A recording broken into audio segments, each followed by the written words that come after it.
Day across southern Scotland, plenty of prolonged sunny spells. Scattered showers and cloud at times, breezy in the west, about 14 or 15 degrees.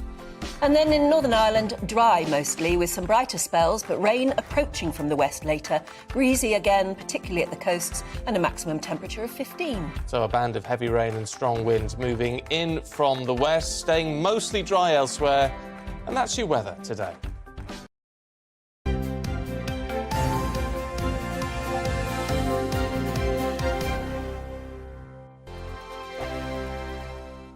Hello there, it's Eamon Holmes here from Breakfast on GB News. We're not just on your television and your screens, you know. We're on DAB plus digital radio, so you can listen to your favourite shows on the move. If you've not yet listened to GB News Radio, it's very simple. We're on your radio player and TuneIn apps, on your smart speaker, phone or tablet, or online at gbnews.uk. Take us with you wherever you go. GB News Radio. You never have to miss a moment of the People's Channel. Hello, I'm Simon Evans. Join me on GB News for Headliners at 11 p.m, where I'll be joined by two of the country's top comedians as we take a look at tomorrow's newspapers tonight. If it's a big story, we'll be covering it, I guarantee, but we'll also have some fun along the way. That's GB News Headliners at 11 p.m. We won't put you to sleep, unlike some of the other paper review shows out there. So join us, 11 p.m, 7 nights a week. I'm Mark White. As GB News Home and Security Editor, I cover those key issues that are so important to you. Our authorities, our communities doing all they can to combat violent crime. With the public services under unbearable strain, why are we still failing to control our borders? Defence, the first priority of any government, has been continually hollowed out. Can we trust our politicians to protect the armed forces? Join me, Mark White, on GB News. Monday to Thursday on GB News, it's Bev Turner Today from 10 a.m. There's never been a more interesting but also critical time in British politics, and I can't wait to bring you the biggest stories of the day with the best factual accuracy and also a few of my own opinions thrown in. We'll engage in passionate but always polite debate with your thoughts and opinions at the centre of it all. Monday to Thursday, 10 till 12 on TV, on radio and online. Every morning from 6 o'clock, we'll wake you up with GB News Breakfast with all the stories you didn't know from the night before. So whether it's serious news, entertainment, or your own views from all over our great nation, we're here to kick off your day with a smile. And the national media should be reflecting and reporting what's happening here. You will notice the northwestern accents. Whether you're with us on TV, radio, or online, every morning, it's breakfast from 6 a.m. Hope you can join us. Monday to Thursday nights on GB News. At 6, it's Dubes & Co. 7 o'clock, Farage. At 8, join Mark Steyn. And at 9, Dan Wootton Tonight, followed by Headliners. On TV, radio and online. This is GB News. On the Mark Steyn Show, we cover the stories a lot of people are scared even to mention. The stuff that really matters with some of the world's biggest thinkers. Now is his opportunity to kind of take the steering wheel of history. Break away from the flock at 8 o'clock on GB News with the Mark Steyn Show. We are GB News. And we'd like to say thank you To each and every one of you for Helping our great nation. Find its voice. We're absolutely everywhere. Across England, Scotland, Wales And Northern Ireland. On TV, On radio and online. we're proud to be the People's Channel, Britain's News Channel.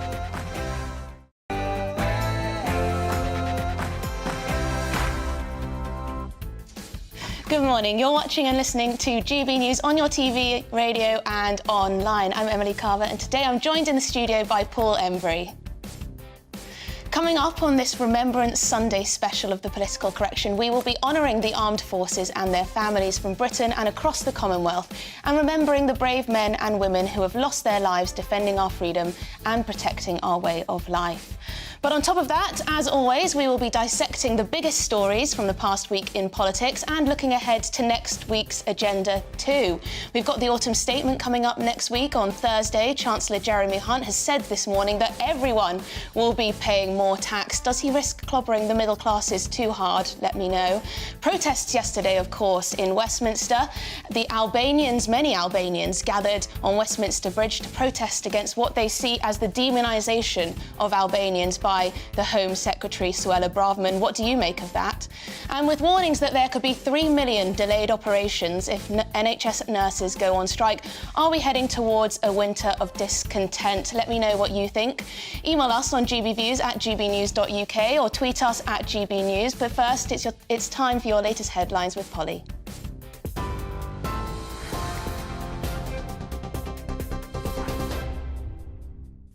Emily, thank you and good morning to you. As you've been hearing, the nation will fall silent later on this morning as His Majesty the King leads a Remembrance Day service for the first time as monarch.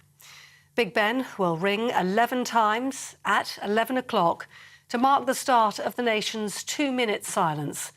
At the same time, bells will sound across the country to commemorate those who've died in conflict and war around the world. Grant Harold, former butler to King Charles, says it's an important day for the sovereign. It's still really strange seeing him now in that role. It's still weird to think of him as the king, but he seems to be doing an amazing job of it, which is not surprising. And I think today, a lot of people are going to be watching him, remembering his mother. And, I'm sure she's somewhere looking down very proud of the fact that he's picked up where she left off and carrying on. And it is, again, for him, it's quite a difficult day as well, because he's obviously served and he's aware of how this is a really important day to millions of us. Meanwhile, John Ross, former sergeant with the paratroopers, has told GB News about his experience fighting in the Falklands War. We talk today about the glorious dead, but there's no glory in dying in war. It is brutal, it is hard, and it was hard fought. I think about it every day. Our thoughts aren't confined to one day or 1 week of the year. We remember the guys that we fought alongside. And during the battle, you're fighting for your friends. You're fighting for your comrades that are either side of you. Well, Lance Corporal Ross Nichols, who served in the Household Cavalry, was killed in action in Afghanistan in 2006. His daughter, Erin, and his wife, Angela, will both be marching by the Cenotaph today in honour of him. This is Ross's medals. So we've got Kosovo, Iraq, Afghanistan, the ISAF medal, and then the Queen's Jubilee. Most people, they usually think of World War I or World War II, and when I tell someone that my dad was killed, I usually say my dad was killed in Afghanistan, and I hope that they make the connection and understand, but they don't, and then I always have to explain it, but here everyone understands. Well, there'll be full coverage of Remembrance Sunday right here on GB News in the lead-up to the 2-minute silence at 11 o'clock. Meanwhile, in other news today, the Chancellor has warned there'll be very difficult decisions ahead when he publishes his autumn statement. Jeremy Hunt has warned that taxes will rise following his statement to the House of Commons on Wednesday as he tries to balance the public books. He's thought to be considering a range of options, including an extended freeze on income tax and national insurance thresholds. Labour says public services are already on their knees and that further austerity is not the way forward. Now, almost 41,000 people have crossed the English Channel in small boats so far this year. That's after more than 900 migrants arrived into the UK from France on 22 small boats just yesterday. Downing Street says talks on a deal with France over Channel crossing are in their final stages. In the United States, President Joe Biden says he's pleased with the election turnout after Democrats retained a majority control of the Senate in the midterm elections. Senator Catherine Cortez Masto won the election in Nevada, which tipped the balance for a Democratic lead. They'll now control at least 50 Senate seats, with Vice President Kamala Harris able to break ties in the chamber. Votes still being counted, though, for the lower house, with the Republicans currently in the lead for the House of Representatives. President Biden welcoming the latest results. Congratulations to Senator Schumer. He's got a majority again, and we're focusing now on Georgia. We feel good about where we are, and I know I'm a cockeyed optimist. I understand that from the beginning, but I'm not surprised by the turnout. I'm incredibly pleased. To Ukraine now, where the president has described the fighting in the eastern part of his country, Donetsk, as hell. Volodymyr Zelensky praised his country's forces defending the region in what he says are fierce daily battles. Meanwhile, celebrations continue in the city of Kherson, which was liberated from Russian control this week. But President Zelensky says Moscow destroyed all critical national infrastructure before the retreat, including communications, the supply of water, heat and electricity. And the Prime Minister is going to be using the upcoming G20 summit to call out Putin's regime over the war in Ukraine. Rishi Sunak will join the annual gathering of world leaders in Indonesia today. And he says this year's meeting will not be business as usual, with the focus now on how countries can work together to help solve economic challenges. The Russian president is expected to miss the event and will send his foreign minister instead. Here, Ofgem's failure to effectively regulate energy suppliers has left households footing a £2.7 billion bill. That's according to a group of MPs. The Public Accounts Committee found that despite financial instability among energy retailers in 2018, Ofgem didn't tighten fiscal requirements for existing suppliers until last year. The committee says Ofgem did not strike the right balance between promoting energy competition and ensuring financial resilience. Those are your latest news headlines. You're with GB News. More news as it happens. Let's get back now to the political correction.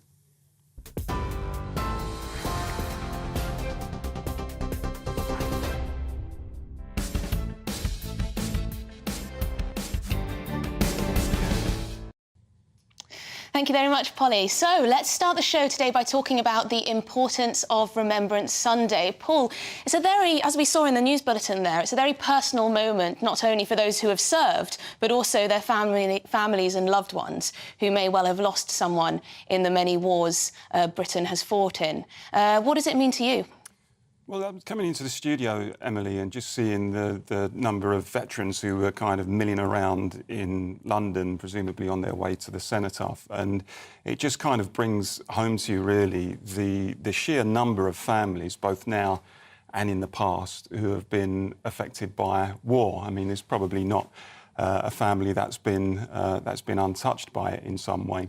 And that tells you really the level of personal sacrifice that families have made over the years. Families who have lost loved ones, families who have lost ancestors, families who have seen loved ones maimed in battle and so on. So I think of that level of sacrifice. I often think of my great-great-uncle, Arthur Embry, who was killed in the trenches in the First World War and whose grave I visited a couple of times. Wow. He was a member of the Poplar and Stepney Rifles, and he's buried in Bethune Cemetery in northern France. And actually, we can see on the screen there a picture when we went. I took my own kids to visit his grave a few years ago. So I often think of him, what he went through, what his comrades went through, and what so many people have been through. And I also think, Emily, that when it comes to the Second World War, there's not many veterans left, actually.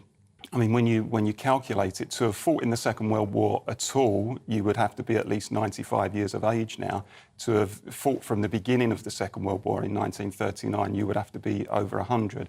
So those people, most of them have gone. The rest are not going to be around forever. So it's as important as it ever was that we honour that sacrifice in the way we do. And on that point, you say that there aren't many veterans still alive from the Second World War. Do you think Remembrance Sunday will change as we go forward? Future generations, will we remember it in the same way? Will we commemorate in the same way? Will it have that same sense of importance? I hope it does. I mean, I think that we live today in a very kind of fast-moving, globalised, highly atomised, highly fragmented world. And I think this Remembrance Day is one of the few occasions that actually does unify us, takes us right back to first principles, to core principles, where we actually stop and think. We stop and think about what's important. We think about matters of life and death. We think about sacrifice, about loyalty, about duty.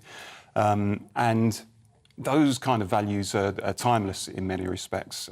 So I'm sure the format will change as the years pass, and no doubt we get involved in new wars, but those core principles, I think it's important, remain. Because I do feel that a lot of people living today do worry about the future of our country in terms of those core British values, patriotism, upholding liberal democracy, freedom, that many people view as sometimes under attack. We talk about how this occasion unifies, but of course there are always outsiders when it comes to moments like this, people who don't want to participate in anything that's seen to glorify war. Do you worry at all that future generations may neglect to remember in the same way we do now, perhaps don't hold on to those values of service and commitment and patriotism? I hope not, but I sense the way society has gone over recent years, those old-fashioned, if you like, values of patriotism, sacrifice, self-sacrifice particularly, loyalty, duty, obligation. I sense that we live in an age where the self is important. We live in a fairly, selfish selfie age. Well, exactly, in more ways than one. And we also live in an age where, the values that those previous generations fought for in terms of freedom of expression, free speech, pluralism, democracy, against fascism, seem to be being undermined on quite a regular basis, actually. So there is a danger, I think, with today's mindset that we do move away from remembering in the way that we should, and it's up to those of us who believe in those values to push back against that. And of course, today's service will be particularly poignant, as it was last night in the Royal Albert Hall. Will be particularly poignant as the Queen is no longer with us, and it will be King Charles's first service in this way, which he'll be leading. Does this mark a shift in our history as well?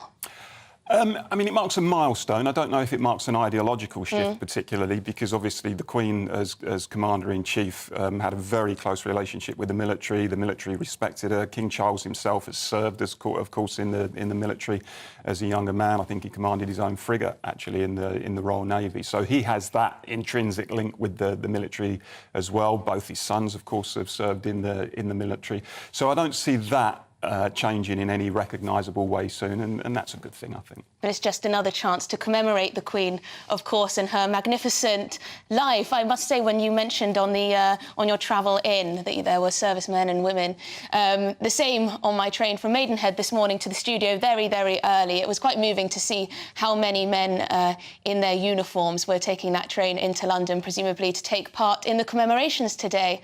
So the King will lead the nation in remembrance for the first time as monarch by laying a new wreath at the cenotaph.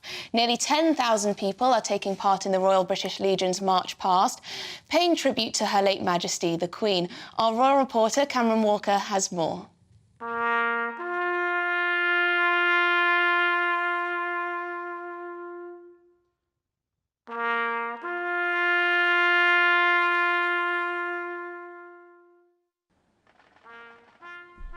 A changing of the guard.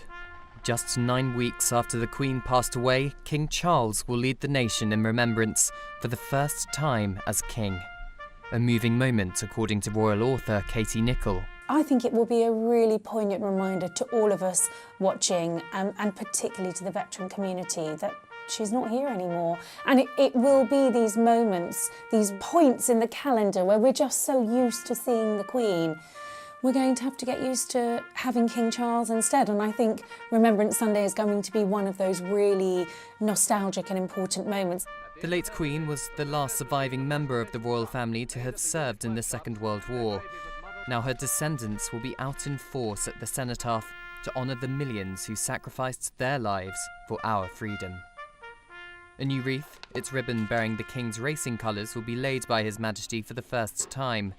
It's expected to pay tribute to his grandfather and mother. The Queen Consort is expected to view the service from the Foreign Office balcony, and a royal household equerry will lay a wreath on her behalf.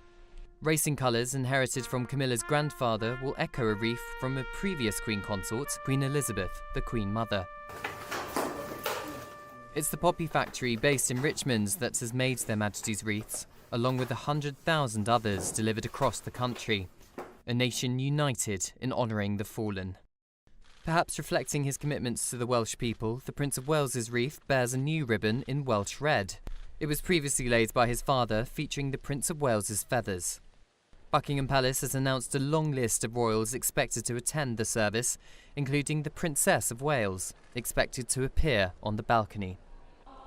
The world wars may be confined to history books, but the war in Ukraine rages on. Such truly terrible aggression. As Prince of Wales, Charles publicly showed his support for Ukrainians across the Commonwealth. In an uncertain world, many look to the monarchy for stability. Cameron Walker, GB News. Well, thank you for that lovely package, Cameron Walker, our royal reporter. Now we're back in the studio with me and Paul. And I wanted to talk, Paul, about veterans, because of course the money that we spend on our poppies goes to helping communities impacted by war, the armed forces, of course, and their families. Do you think in this country we treat veterans in the way they deserve to be treated? I think it's obvious, Emily, that we don't actually. I think the way that we treat or mistreat our veterans is in many respects a national scandal. I mean, there can be no greater sacrifice for anybody to make than to say, I'm going to sign up for the armed services and I am prepared to go into a theatre of war, to do battle, to risk my life and to possibly lose my life in the service of my country. That seems to me to be the ultimate sacrifice that anybody is willing to make. And when people are prepared to make that sacrifice, the very least we can do is to make sure that we look after them, that when they come back onto Civvy Street, we've got sufficient mechanisms in place. I'm not saying we have a kind of nanny state kind of approach where we just kind of spoon feed everybody who's ever served in the armed services for the rest of their lives, and they wouldn't want that. But we have the mechanisms in place to make sure they have opportunity on Civvy Street, that we can get them into decent accommodation, that we can give them the skills to go out and work in a normal job, if you like. And that if they fall upon hard times, particularly some of those who have really been on the front line and seen the horrors of war and have been affected by it as they would be in a kind of mental capacity and have mental health issues, that you use all of the resources at your disposal as a state to come to the aid of those people. We don't do it. We see veterans lying homeless on the street. We see veterans struggling to get into accommodation. We see veterans unemployed. We see veterans who have turned to drink or drugs because of the horrors they've experienced and they haven't had the necessary health intervention.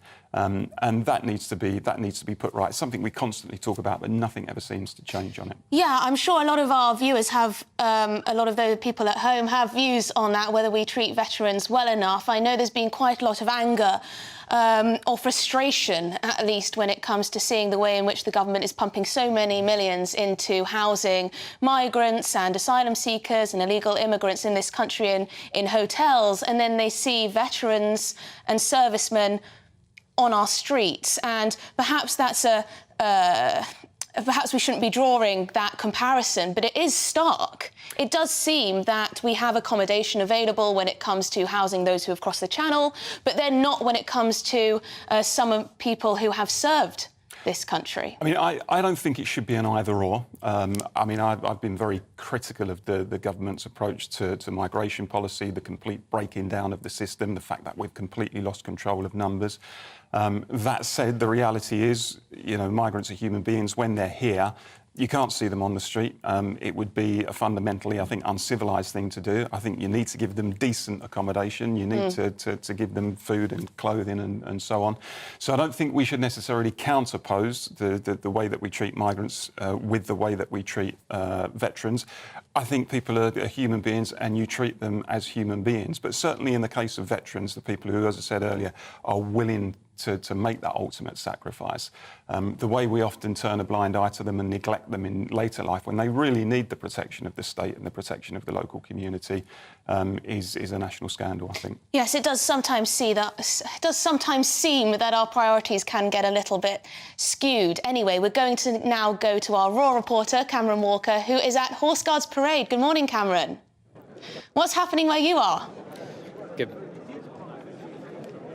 Good morning. Well, of course, Remembrance Sunday was an event which the late Queen regarded as one of the most important in the royal calendar. The Royal British Legion's march past the cenotaph. She was patron of the Royal British Legion for 70 years, and she was the longest-serving Commander-in-Chief of the British Armed Forces. And she attended every service at the cenotaph up until 2017. She would lay a wreath at the cenotaph on Remembrance Sunday, and following that, the then Prince of Wales, Charles, would lay a wreath on her behalf, and she would observe from the balcony of the Foreign Office. Last year, she missed it due to a back sprain, but now, of course, it's King Charles who will be leading the nation in remembrance for the 2-minute silence at 11 o'clock to remember those soldiers and service personnel who have fallen to and gave their lives for our freedom. Now, of course, 9,800 people are going to be taking part in the Royal British Legion's march past the cenotaph a little bit later on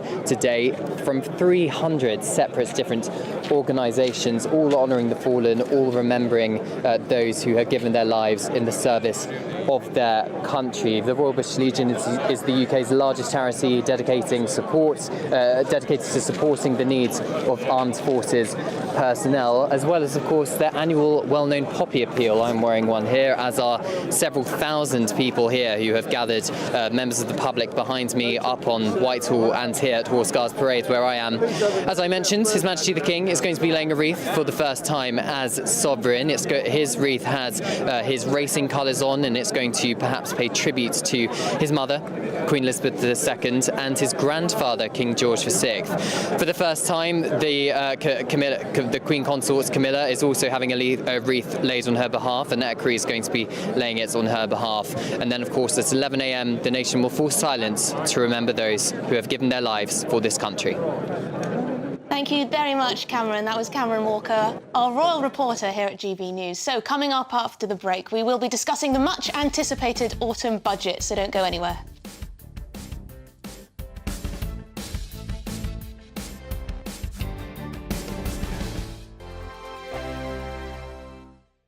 Every morning from 6 o'clock, we'll wake you up with GB News Breakfast with all the stories you didn't know from the night before. So whether it's serious news, entertainment, or your own views from all over our great nation, we're here to kick off your day with a smile. And the national media should be reflecting and reporting what's happening here. You will notice the northwestern accents.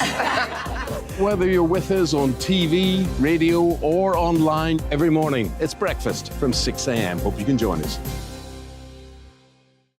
I'm Dan Wootton. Join me Monday to Thursday from 9 to 11 for the feistiest and most fun news debate on TV, where free speech reigns. I'll bring you a sharp take on the day's biggest stories, bombshell newsmaker interviews, and A-list guests. And I guarantee you, no spin, no bias, no censorship, and no reason to go to bed. That's Dan Wootton Tonight, Monday to Thursdays from 9 on GB News. Hello, I'm Simon Evans. Join me on GB News for Headliners at 11 p.m, where I'll be joined by two of the country's top comedians as we take a look at tomorrow's newspapers tonight. If it's a big story, we'll be covering it, I guarantee, but we'll also have some fun along the way. That's GB News Headliners at 11 p.m. We won't put you to sleep, unlike some of the other paper review shows out there. So join us, 11 p.m, 7 nights a week. Hello there, it's Eamon Holmes here from Breakfast on GB News. We're not just on your television and your screens, you know. We're on DAB plus digital radio, so you can listen to your favourite shows on the move. If you've not yet listened to GB News Radio, it's very simple. We're on your radio player and TuneIn apps, on your smart speaker, phone or tablet, or online at gbnews.uk. Take us with you wherever you go. GB News Radio. You never have to miss a moment of the People's Channel.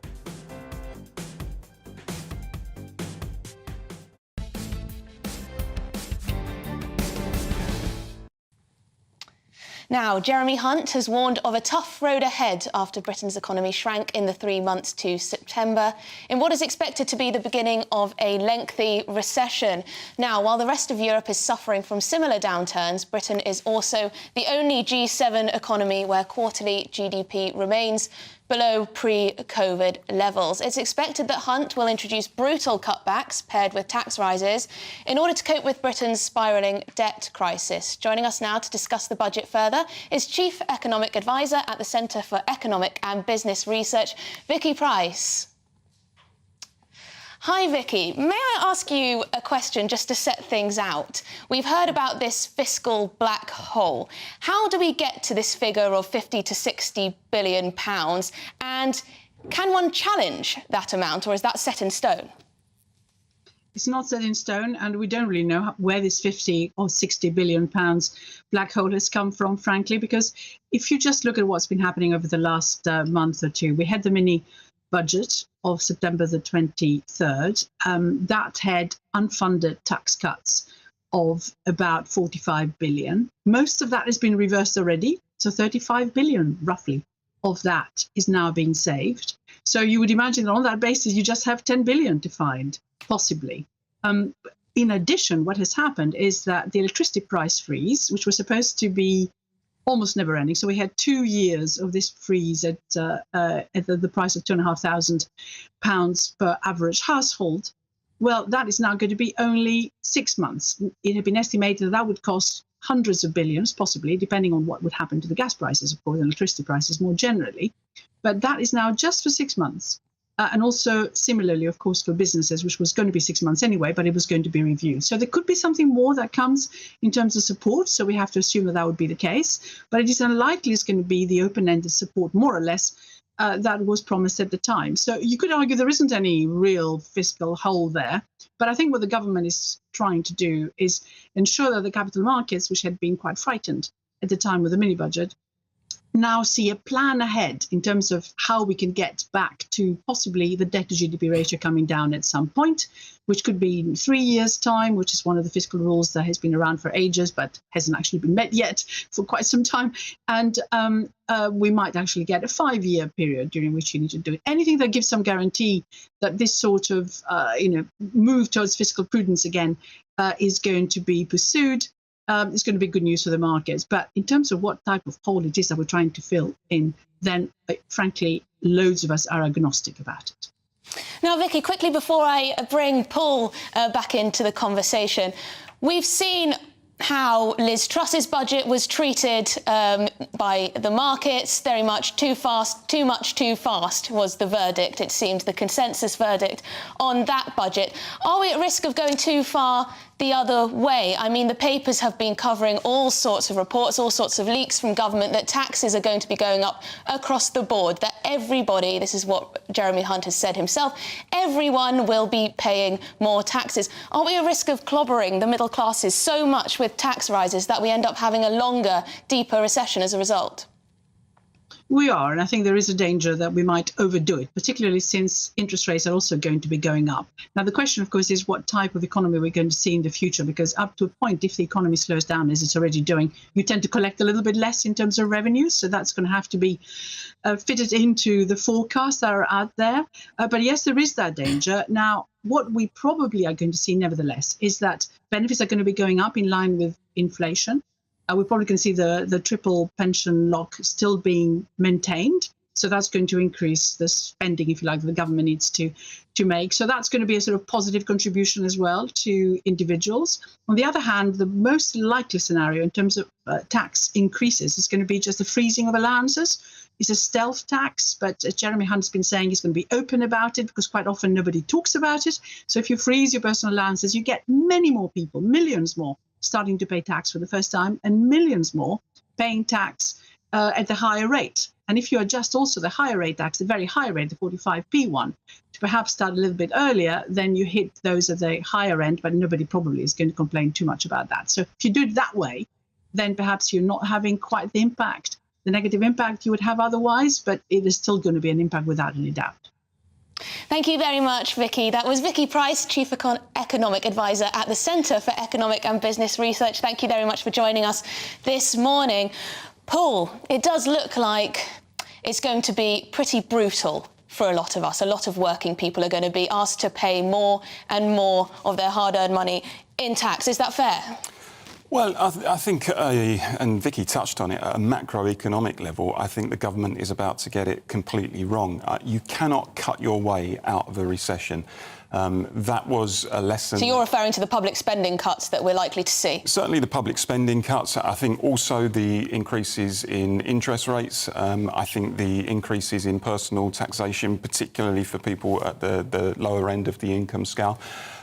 What it does essentially is it just chokes off any potential for recovery. That ought to have been a lesson that we learned way back in the 1930s when Western governments thought you could cut your way out of a recession or a depression, as it turned into at the time, and found that in trying to do that, all they did was made the situation a whole lot worse, because when everybody else, businesses and individuals, are retrenching and pulling in their belts, where's the recovery going to come from? The only agency with the ability to be able to stimulate the economy is government, and it seems to me that the government is going to make the mistakes that were made in the 1930s, and actually the mistakes that were made during the Cameron and Osborne years, where in the wake of the global financial crisis they thought the answer was austerity. I mean, let's be absolutely clear. Austerity is a political choice. It is not an economic necessity.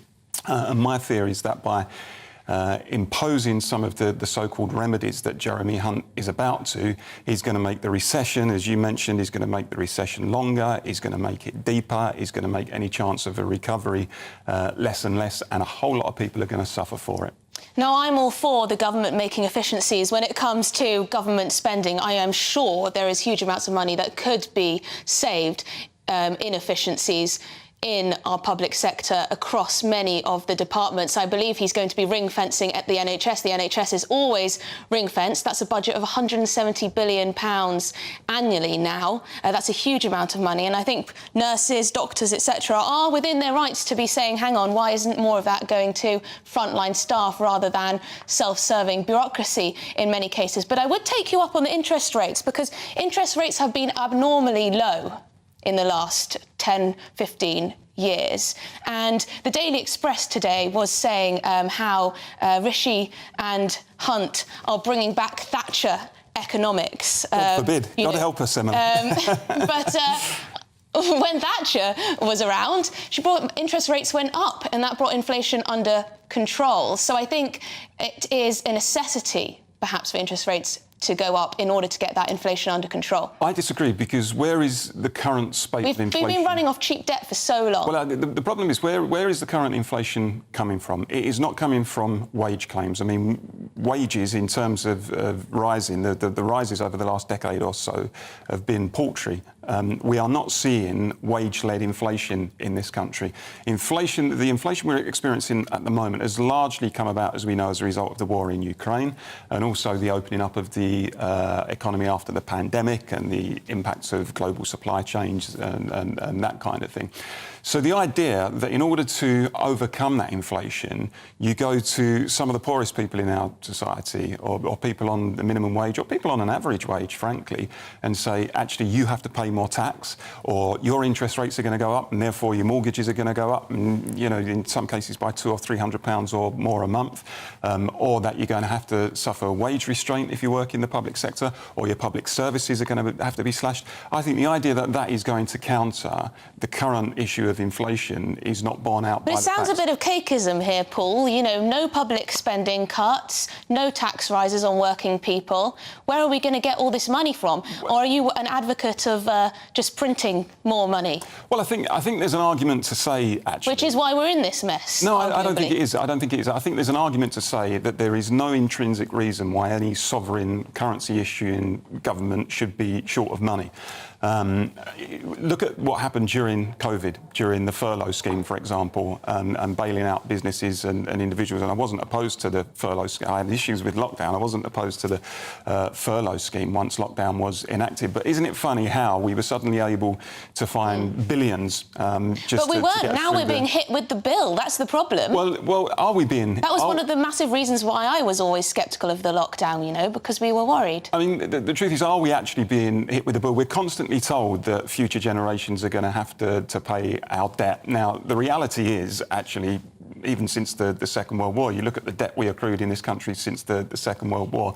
No future generation has needed to pay off that debt because we are our own currency issuing sovereign state. So actually, we can afford what we can do. That's the reality. Well, I worry we need a completely different approach to I worry that policies. hard-working Brits in this country who pay their taxes every day are going to be clobbered and clobbered and clobbered because of government choices. Anyway, we're going to move on.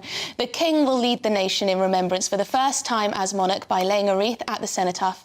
Nearly 10,000 people are taking part in the Royal British Legion's march past, paying tribute to Her late Majesty the Queen. Let's head over to Andover and speak to GB News. GB News' Alice Porter. What's going on where you are, Alice?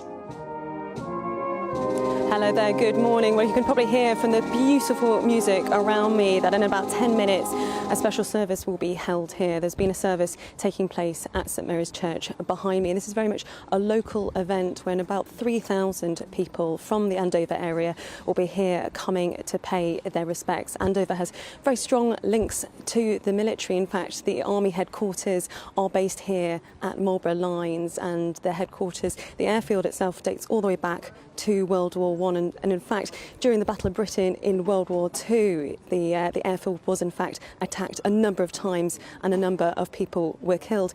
So from the people, you can see those of you watching are queuing up. We've got cadets, we've got army personnel, we've got scouts, all sorts of members of the public, veterans who are all going to be coming to pay their respects. At about 11:15 we'll have people coming and laying some wreaths, including the local MP, the local mayor, and then the bugle will sound and we'll have a 2-minute silence which will be taking place. And it's very much a local event that is taking place across the country. Often we focus on the cenotaph in London, but this is something that people all across the United Kingdom come together on this very important day to pay their respects.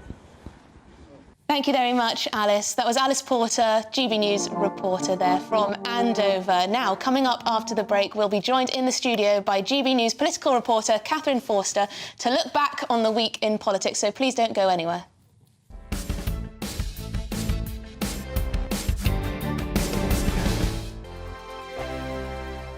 We are GB News, and we'd like to say thank you to each and every one of you for bringing us your conversations, for helping our great nation find its voice. We are here for you on radio, television, and online, across England, Scotland, Wales, and Northern Ireland. It's not the BBC, you actually get your facts right. We are proud to be GB News, the People's Channel, Britain's news channel. Every Friday and Sunday night from 9, it's Mark Dolan Tonight. We're on the same page again. There's something good happening. Let Ian finish. Don't be such a cranky. That mini budget was the tip of the iceberg. And on Saturday, my show just got bigger. From 8, it's Mark Dolan's Saturday Night In. You can't govern a country if you can't speak. Stop talking. My God, we reached the end. I've never been early in my life. Only on GB News, the People's Channel. Monday to Thursday on GB News, it's Bev Turner Today from 10 a.m. There's never been a more interesting but also critical time in British politics, and I can't wait to bring you the biggest stories of the day with the best factual accuracy and also a few of my own opinions thrown in. We'll engage in passionate but always polite debate with your thoughts and opinions at the centre of it all. Monday to Thursday, 10 till 12 on TV, on radio and online. Hi there, it's Stephen and Anne. At breakfast from 6 a.m, you'll always be caught up with everything you need to know, the latest headlines, opinions and debates. We'll bring you the good news and the bad, but most of all, we're here for you. Remember, send in your views and let us know what you would like us to talk about. That's because we're your news channel. And every morning at 6 a.m, it's breakfast on GB News.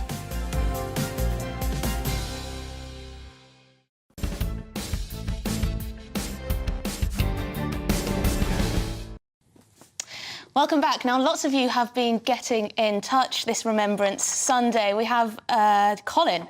I will today remember my grandfather who fought in World War II with the Royal Engineers. He was on the beaches of Dunkirk and ensured everyone under his command was safely on a boat, of course. Well, there we go, a lovely moving story there. It goes on. He's written a whole story for us, Colin. Thank you very much. I will read all of that later. Christine says, I remember my dad and uncle who fought in World War II as well, at Dunkirk, D-Day, Tobruk, Italy, and through to Germany. My dad went behind enemy lines, but also don't forget the women at Metal Box in Mansfield making munitions.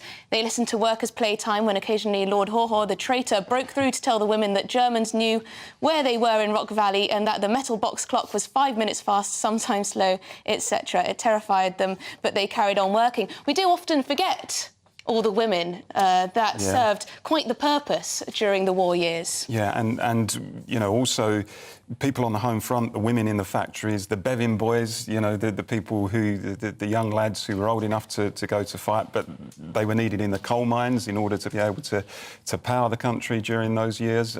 So as much as we concentrate on people on the front line, and of course it's right that we do, there was a whole lot of people who were behind the scenes on the home front who were contributing their bit as well. We mustn't ever forget that. Yes, and also just a couple of views coming in on the migration question, particularly on those protests yesterday in Westminster. There were about 1,500 Albanians reportedly blocking the Westminster Bridge in protest, and of course also in Parliament Square. This was in protest against Suella Braverman's apparent demonisation of Albanians due to the migration crisis. Alan says, seems extraordinary to me that a group that object to the word invasion should behave in exactly the way invaders would by cutting off Westminster Bridge. I mean, I guess you could make that comparison. I'm not sure. Can I just read a good one from a little story here? Very quickly, from Paul. Sally. I'm remembering my dad, Percy Charles. He was one of 8 brothers from Milford, Surrey, who all served in the different services. Though some were injured, they all survived and came home. So lots of personal stories coming. That is lovely, isn't it? Well, we're going to be moving on to the world of Westminster. Opposition parties have called for an investigation into the behaviour of Cabinet Minister Dominic Raab over claims he mistreated staff during a previous stint as Justice Secretary, including a truly bizarre allegation that he hurled tomatoes from a Pret salad around an office. The horror. The news comes at a poor time for the government, following the high-profile resignation of Minister Gavin Williamson after bullying claims as well. And as you saw, we are joined by GB News political reporter Catherine Forster here in the studio. I must say to everyone at home, you may have noticed there are 3 redheads now in the studio, which I think may be a first for GB News. And apparently Prince Harry is joining us in a few minutes as well. So, if he can make it all the way over here, he might worry, you know, about the carbon emissions or something like that on his way to get here to the studio. So yes, what on earth is going on? Is Dominic Raab really in a lot of hot water now? Well, Dominic Raab has been known as quite a tough boss in that he would say he has very high standards, he expects people to work very hard, but that he is clear. But there have been various allegations coming out this week about the throwing of bits of tomato from his salad across into a bin, but also that he had created a culture of fear while he was Justice Secretary, and that when he was reappointed by Rishi Sunak only not even 3 weeks ago, that a group of 15 civil servants had to be taken into a room and basically told, if you don't want to stay working with him, we will move you elsewhere. Now, apparently 6 of them left, 3 of them subsequently came back. But quite serious allegations. Now, it's important to say no formal complaint has been made. But, I mean, There's no formal complaint? No formal complaint has been made. The Mirror yesterday was saying his nickname was the Incinerator because he burnt through staff at such a rate. But, of course, it does seem to be a bit of a pattern, doesn't it? Rishi Sunak's only been in the job not even 3 weeks. First, there are all the problems about his appointing Suella Braverman after she had resigned, been sacked over security breaches. Then we moved on to Sir Gavin Williamson, who resigned on Tuesday night after the many, many reports of things that he'd said, including telling somebody to slit their throat. And now, no sooner has Sir Gavin Williamson gone than the narrative has moved on to Dominic Raab. So this is not, obviously, it's bringing into question Rishi Sunak's judgment in appointing these people in the first place. Clearly, Suella Braverman was instrumental in him becoming Prime Minister because her support and that of the right of the party was very important to him getting the job. Sir Gavin Williamson had been a massive supporter of him. Ditto Dominic Raab. Remember, during the summer, during the leadership campaign, he said Liz Truss's economic policies, it would be basically a suicide note to put her in charge of the Conservatives. So clearly, he has debts to pay to these people, but it does feel like there are a lot of people agitating to make trouble for the new Prime Minister. Yes, because me and Paul were talking about this before we came into the studio. We were thinking that it does all sound a bit sus, that there might be something afoot here with all these secretaries of state, these ministers being accused of such things. I'd be interested in Catherine's view. I mean, these stories that keep leaking out, we've seen it now about Raab, we saw it about Priti Patel when she was the Home Secretary, we've seen it with Braverman and Williamson and so on. I mean, are these stories, Catherine, coming from senior mandarins, if you like, within the civil service? Because my fear, and I have no time for Dominic Raab, I have no idea what he's like as a human being, but I can't imagine I would ever want to go dancing with him. But my fear is that whenever the civil service now sees a minister who tries to implement a policy or has an ideology that isn't in tune with, if you like, the Liberal establishment, they will immediately try to do what they can to undermine that minister. And we see these stories leaking out. And it seems to be a certain type of minister that we see stories leaking out about. Have we got an activist civil service in the way that we previously expected them to be impartial, but now they no longer are, or is that an unfair charge? Yes, of course, Priti Patel was also accused many times of bullying as well. And Boris Johnson protected her. There certainly are suspicions of that. I mean, with Suella Braverman and Gavin Williamson, clearly there were MPs making complaints. It's rather different in the case of Dominic Raab. Conservative MPs, by and large, have been supportive. It was interesting, Philip Davies on Esther McVeigh and his show yesterday was saying that the Home Office and the Justice Department had been one at one time and had been separated out, and at that point that the left-leaning civil servants had gone to the Justice Department. And of course, Dominic Raab is wanting to bring back his Bill of Rights.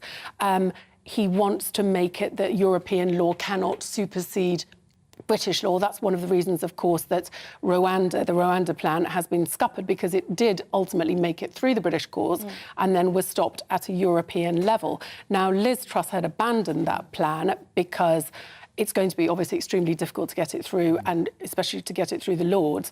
But that is now back on the table. Now, there will be lots of people that are not in favour of that. But, of course, we don't know. We haven't been in the room. It would seem that throwing a bit of tomato doesn't seem to me to be terribly serious. I mean, Gordon Brown used to throw mobile phones, didn't he? Well, that's the thing. I mean, Dominic Raab, he does look slightly intimidating when you come across him, and I can imagine that he might be a little bit too outspoken, potentially, when it comes to his... our senior civil servants to have a bit of backbone and not be snowflakes. Now, look, I'm a trade unionist. I'm completely opposed to bullying in the workplace, but you know, when you're in that high-pressure job as a minister, I think you've got to be able to have those sort of frank exchanges with senior civil servants, which means you probably get angry from time to time. If Dominic Raab is bellowing at, you know, junior office clerks, then of course that's completely unacceptable and would need to be dealt with. But actually, if you're a senior civil servant, you know, you've probably got to that level, I would assume, by having a thick skin, having a bit of backbone, and because the senior minister gets a bit angry with you one day,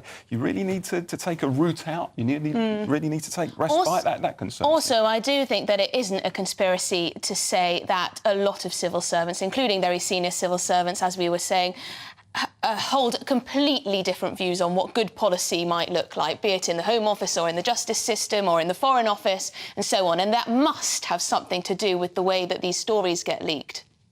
Sure. I mean, obviously, they are people. They are supposed to be impartial, but of course they will have political opinions. Everybody does. I think it's very difficult because there are a number of no specific complaint, again, but a number of people that say they've been made to feel uncomfortable. And when does being professional, being hard done? Really sorry to interrupt you. I'm being told off. Now, coming up, we will return to our conversation about Remembrance Sunday and be observing 2 minutes of silence, of course. Please do stay with us here on GB News.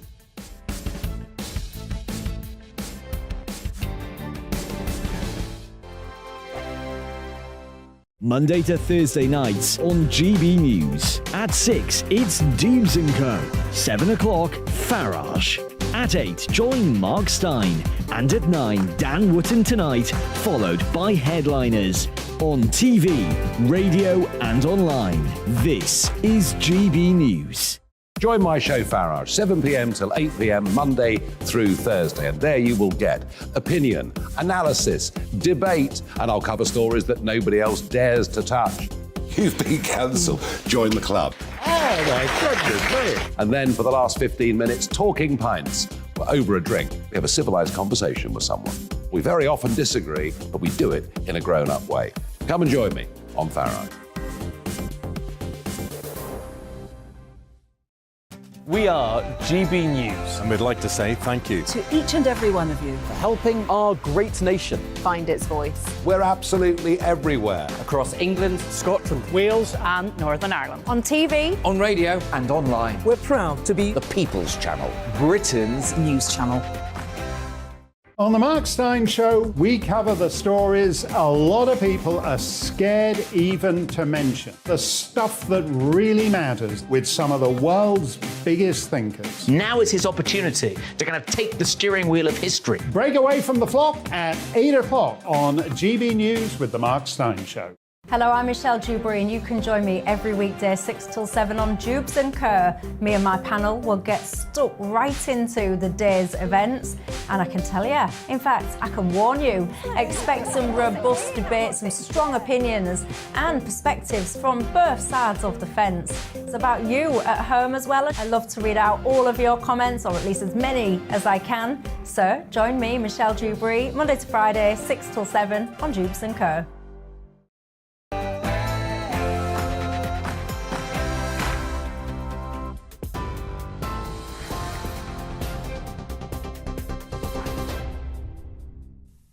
Very good morning to you. You're watching GB News this Remembrance Sunday. And in the next few minutes, the nation will fall silent to commemorate those who've fallen in battle. There's going to be a 2-minute silence held across the UK at 11 a.m. with His Majesty King Charles leading commemorations in central London at the Cenotaph. It's the first time the Sovereign has done so since taking the throne.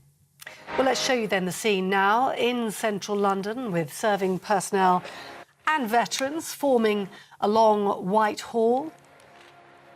As you can imagine, wreaths will be laid by members of the royal family, senior politicians and, of course, faith representatives.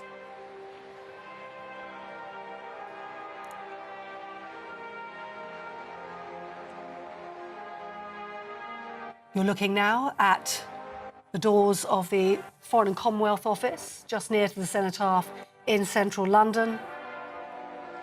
We're expecting the main procession to be led by the Prime Minister and parliamentary representatives, Crown dependencies, UK overseas territories, armed forces and civilian services to take up their places on the west and east side of the Cenotaph. As you can see there, members of the clergy leaving the FCDO in central London. The Ambassador of Ireland to Great Britain as well, the Ambassador of Nepal and the High Commissioners also standing on the east, south and west side. And of course, representatives, as usual, of faith and belief communities who'll stand behind the High Commissioners on the west side as well. His Majesty the King, members of the royal family also leaving the Foreign, Commonwealth and Development Office building, as you can see in the centre of your picture if you're watching on television, and moving into a position north of the Cenotaph as well. Laying wreaths at the Cenotaph today will be the Queen Consort. That'll be laid by Captain Edward Anderson, His Royal Highness Prince of Wales, His Royal Highness the Earl of Wessex, Her Royal Highness Princess Royal, and His Royal Highness the Duke of Kent, led by his equerry Captain Charles Longstaff. Rishi Sunak as well will be here in front of the Cenotaph, as well as the leader of the Labour Party and the leader of the opposition.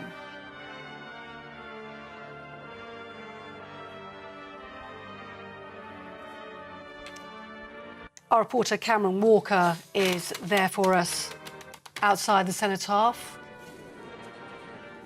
Cameron setting the scene for us today. Can you put into words how the atmosphere is where you are?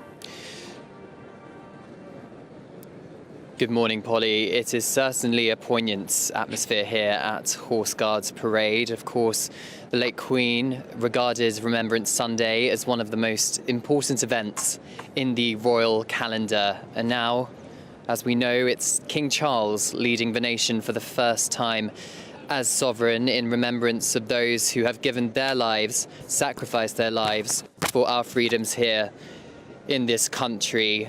The Royal British Legion has organised this march past at the cenotaph, as they have done every year since the 1920s.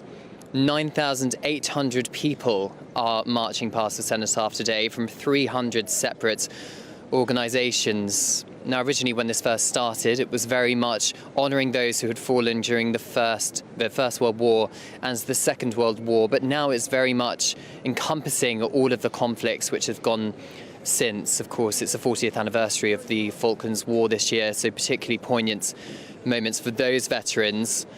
But also today you might be able to spot in the crowds or those marching past people wearing black and yellow scarves. 55 children and their families are taking part. They are representing Scotty's Little Soldiers, which is a charity which supports children who's lost a parent because their parent has died in conflict. Their parent has died serving their country. I was lucky enough to speak to a couple of them earlier today, so particularly poignant for those who are still living the effects of war and conflict. You might be able to see behind me at Horse Guards Parade 2 guns from the King's Troop Royal Horse Artillery. At exactly 11 o'clock on the first strike of Big Ben, the guns will fire from Horse Guards Parade, and that will signal the start of the 2-minute silence. We can see, Cameron, if I may interrupt for 2 minutes, you, remembering.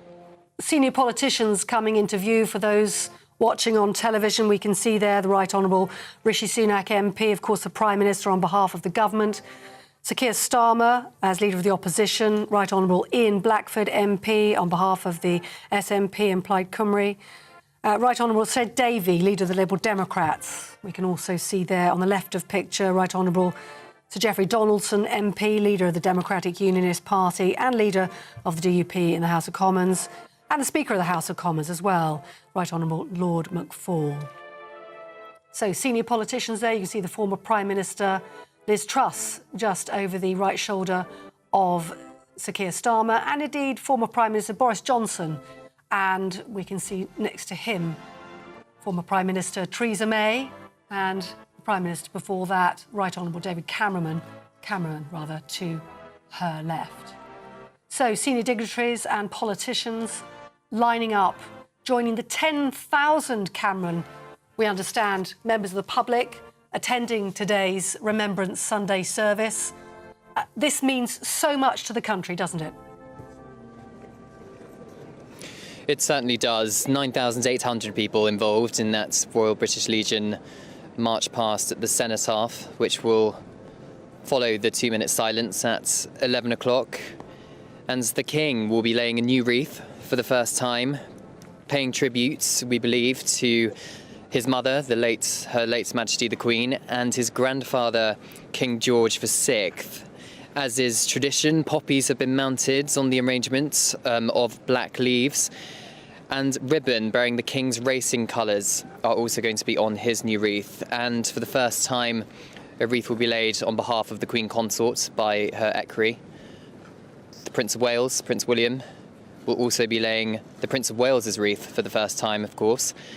And perhaps in a nod to the people of Wales, a red ribbon of Welsh red will be placed on his wreath.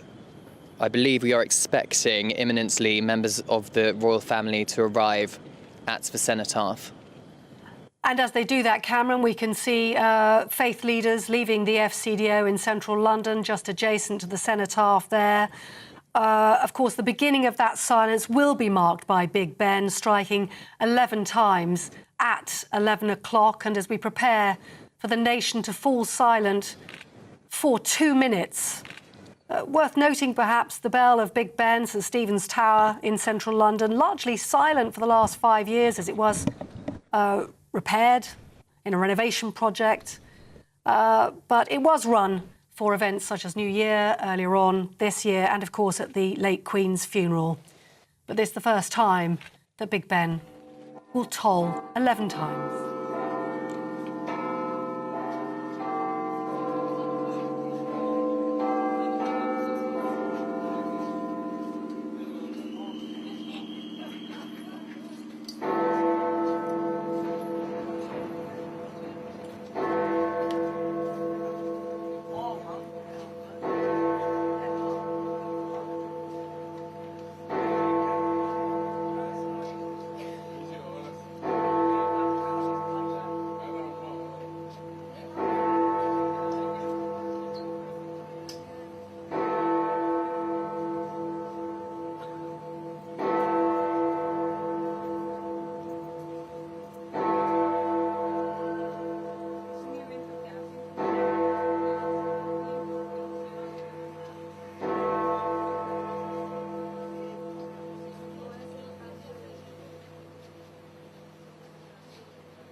So you saw there King Charles III leading the Remembrance Sunday service at the cenotaph for the first time as monarch, following the death of his mother, Queen Elizabeth II.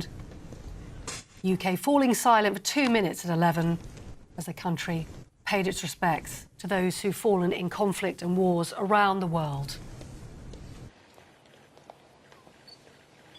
We saw the first stroke of 11 o'clock by Big Ben, that 2-minute silence.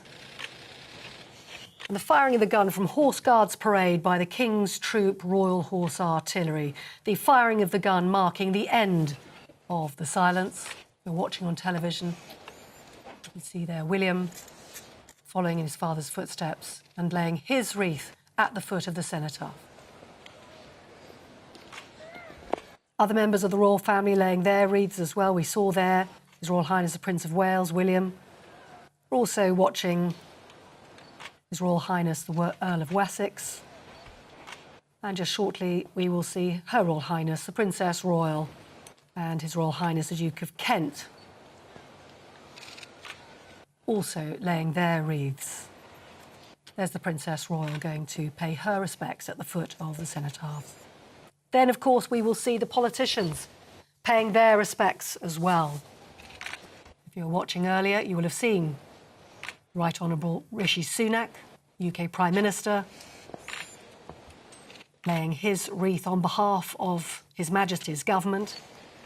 We saw Keir Starmer, Ian Blackford, Ed Davey, and Sir Geoffrey Donaldson. And you may be able to see, if you're watching on television, in the rear of the shot that we're offering you on those live pictures from the cenotaph, former Prime Ministers in a line there, paying their respects next to Rishi Sunak, David Cameron, then Gordon Brown. We can see Tony Blair, John Major, as well as I said, Theresa May and other dignitaries from the political field. All happening in front of the FCDO, as you can see there on your pictures on television. Former Prime Minister Boris Johnson, all there as well in the left of shot, as well as Liz Truss.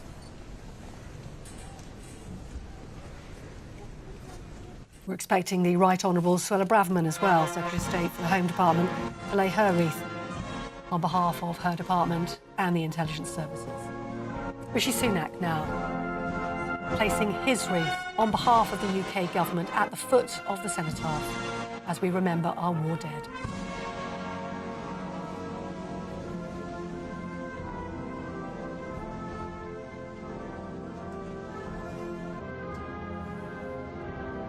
After the politicians have laid their wreaths, we'll have a service which will be led by the Bishop of London. And there'll also be a march past by 10,000 Royal British Legion veterans, representing 300 different armed forces and organisations between them. Among those taking part, World War II veterans, fewer in number, of course, as the years go on, who've served in more recent conflicts. But it's not just those from World War I and World War II, traditionally associated with Remembrance Sunday, that we're calling to mind today. We are, of course, remembering those who lost their lives in Iraq, in Afghanistan, going further back in Northern Ireland, in the Falklands.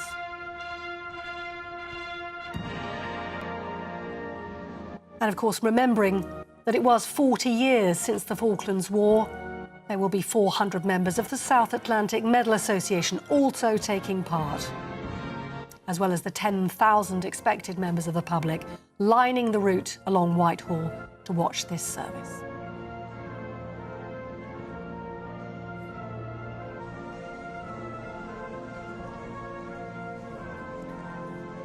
And as we see Ed Davey step forward, leader of the Liberal Democrats, to lay his wreath at the foot of the cenotaph, perhaps worth remembering the words of Rishi Sunak just earlier on today, as he said, "As we fall silent together on Remembrance Sunday, we will honour the memories of the men and women we have lost and pay tribute to the brave soldiers of Ukraine as they continue their fight for freedom."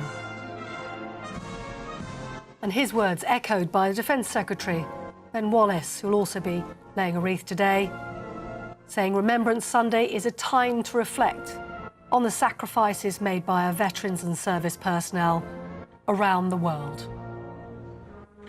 Ben Wallace, Secretary of State Defence, saying, "We must never forget those who gave their lives in defence of our values and our great nation." And he too also referencing the war in Ukraine today, saying, "All of us will also be thinking today of those brave Ukrainians who are fighting for their very own survival to defend freedom and democracy for all, just as the UK and Commonwealth soldiers did in both world wars."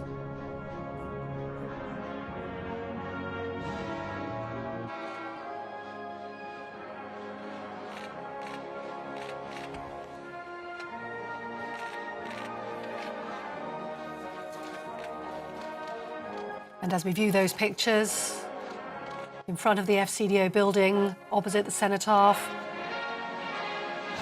and we see Camilla there, Queen Consort, and on her left, Princess of Wales, Catherine. Both dressed in black, bearing poppies, as we all do, on the side of our bodies which holds our heart to show the connection and the love that people have on this day, as well as the remembrance they feel for those who've lost their lives. In total, a vast number of armed forces personnel on Whitehall today, 658 members of our military services, Royal Navy represented by Queen Alexandra's Royal Naval Nursing Service, Royal Marines from the Commando Training Centre, and from the Royal Air Force, we know the King's Colour Squadron is in attendance, as well as the RAF Regiment, Princess Mary's Royal Air Force Nursing Service, and the Royal Auxiliary Air Force. In the centre of your shot, if you're watching today on television, His Majesty King Charles III, bearing his poppy and remembering those who've fallen.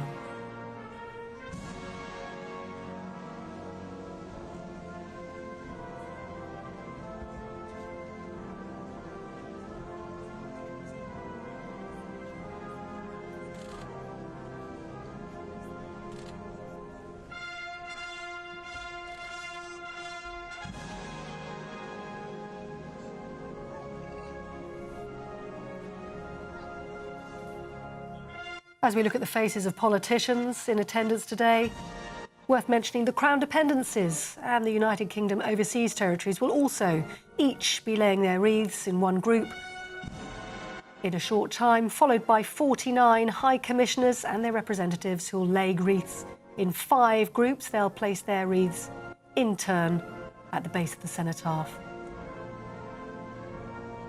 And then the Ambassador of Ireland and the Ambassador of Nepal will lay their wreaths. There'll be the Chiefs of Staff of the representatives of the Merchant Navy and Fishing Fleets, the Air Transport Auxiliary Association, and the National Fire Chiefs Council Chair on behalf of civilian services honouring the war dead today.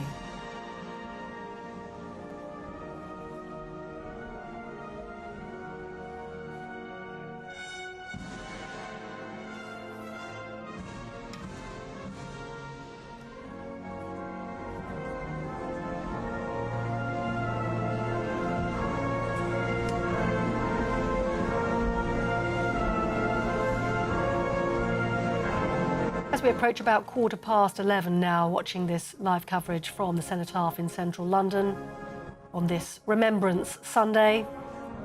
Just to let you know what's coming up after the wreath laying, there'll be a short service with prayers and hymns, and then members of the royal family will return to the Foreign, Commonwealth and Development Office, as you can see in the rear of the shot there behind those flags, followed by the procession. The procession will be performed by the Royal British Legion. They'll have their wreath laying, and then the Royal British Legion itself will march past.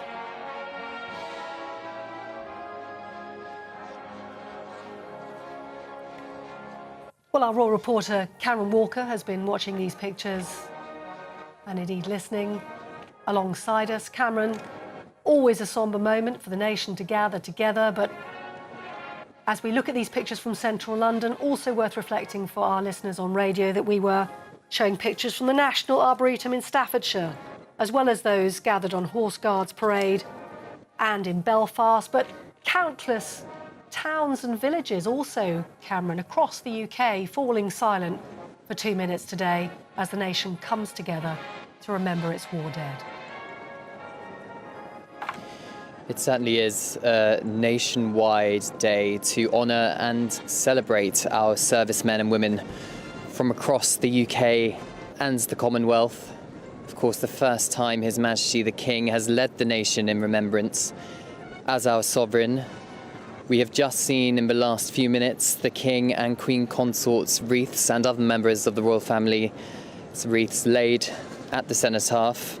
The King and Queen Consorts are new and were produced by the Poppy Factory in Richmond upon Thames and were accompanied by handwritten cards bearing Their Majesty's new ciphers.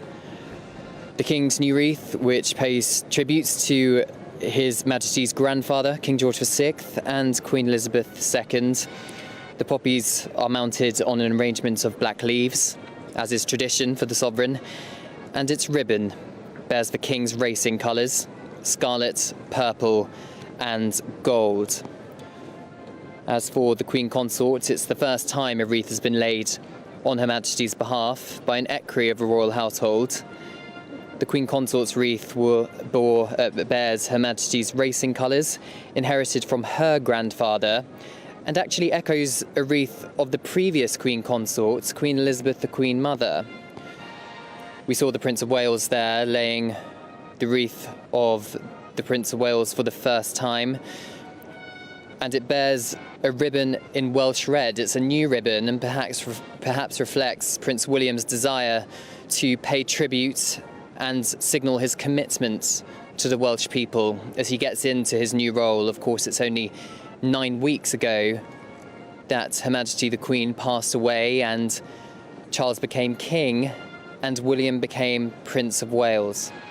Also at the cenotaph we've seen the Earl and Countess of Wessex, the Princess Royal, Vice Admiral Sir Tim Lawrence, the Duke and Duchess of Gloucester, and the Duke of Kent and Princess Alexandra.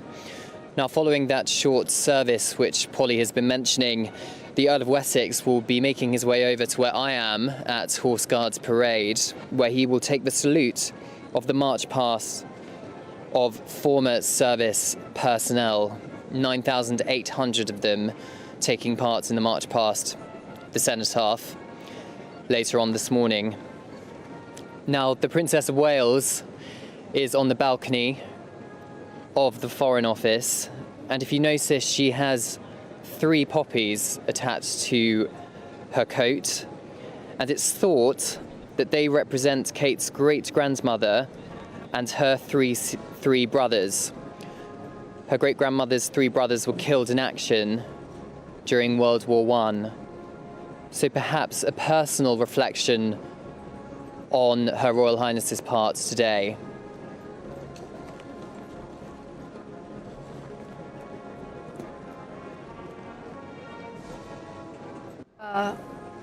Reflect on today's events, of course. For most of us, Remembrance Sunday feels like a solely military occasion, but it isn't, is it? There are very many members of the civilian services contingent, the CSC as it's known, parading as well, as members of the public. And it's worth remembering, isn't it, the police services of England and Wales, Scotland and Northern Ireland, the British Transport Police, fire and rescue services from England and Wales and Scotland in attendance today. The ambulance service is here. St John's Ambulance, the British Red Cross, His Majesty's prison and probation services and Northern Ireland's prison services. And we have the WRVS, the Women's Royal Voluntary Service, His Majesty's Coast Guard, the Royal Fleet Auxiliary. Very many people here represented today, Cameron, that we wouldn't naturally associate with the military service that Remembrance Sunday means to most of us. Exactly, Polly, yes, the so-called home front and the services which support our armed forces on the front line. And of course, one of the big moments about Remembrance Sunday, Remembrance Day, Armistice, is remembering those from the First and Second World Wars. And we have a number of veterans actually taking part in the march past today from the Second World War, including 101-year-old Second World War D-Day veteran Stanley Ellis, and he is marching for the first time.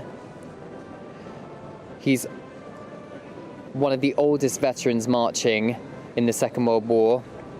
We also have Burma veteran James Fenton. He's 100 years old, so I spoke to him a little bit earlier.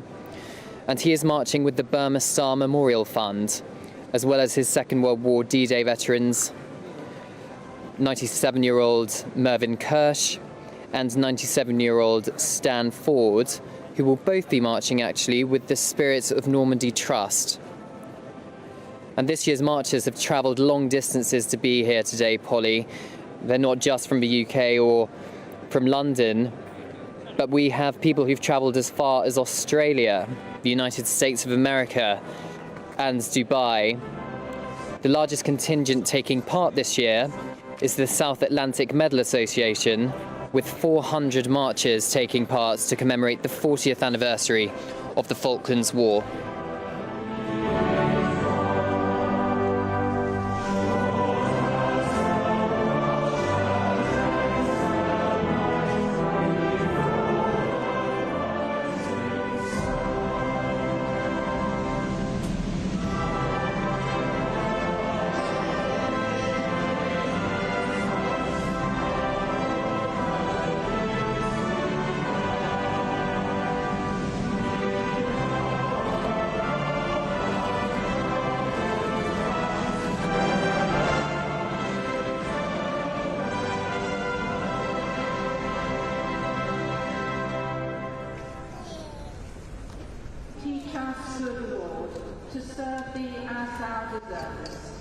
To give and not to count the cost, to fight and not to heed the wounds, to toil and not to seek for rest, to labour and not to ask for any reward, save that of knowing that we do thy will. Through Jesus Christ our Lord. Amen. Our Father, which art in heaven, hallowed be thy name. Thy kingdom come, thy will be done, in earth as it is in heaven. Give us this day our daily bread, and forgive us our trespasses, as we forgive them that trespass against us. And lead us not into temptation, but deliver us from evil. For thine is the kingdom, the power, and the glory, forever and ever. Amen. Unto God's gracious mercy and protection we commit you. The Lord bless you and keep you. The Lord make his face to shine upon you and be gracious unto you. The Lord lift up the light of his countenance upon you and give you his peace, this day and always. Amen.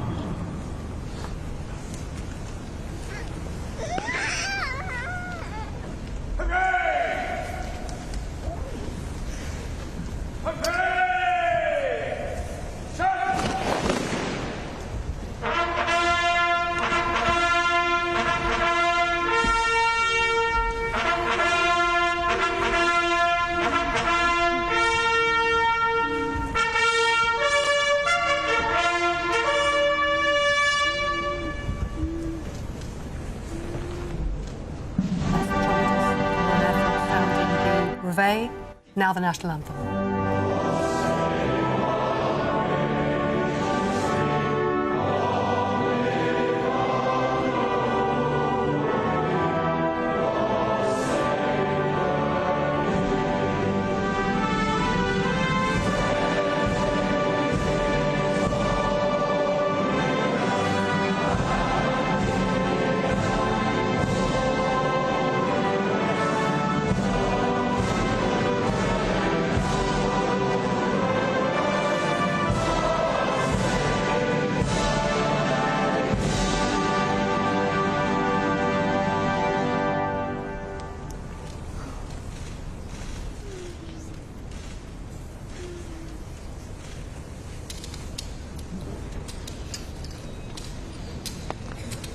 as His Majesty King Charles III makes a salute at the foot of the cenotaph, passing the politicians whose hands have been clasped, whose eyes have been closed, and all of whom have remembered today those who've fallen in conflicts, not just from within the United Kingdom, but across the world and the Commonwealth. We heard there the trumpeters of the Royal Air Force sounding the rouse, or the reveille as it's known, and the singing of the first verse of the national anthem, completing the ceremony at the cenotaph. His Majesty King Charles and members of the royal family now leaving the cenotaph, going back into the Foreign, Commonwealth and Development Office by the front door, with the Chaplain General there from the Army, the Sub-Dean of Her Majesty's Chapels, Royal and Choir, followed by the Bishop of London. And then it'll be the turn of the politicians that you've been seeing in your shot there to also file in to the FCDO. And then we're expecting His Majesty and members of the royal family to leave the Foreign and Commonwealth Development Office and head over to Horse Guards Parade. And then the sign will be given to the representatives of the Royal British Legion, Royal Naval Association, the Army Benevolent Fund and the Royal Air Forces Association to begin laying their wreaths. And the armed services will leave Whitehall, columns of ex-service men and women presenting on parade, dispersing past the cenotaph and making their way to Horse Guards Parade.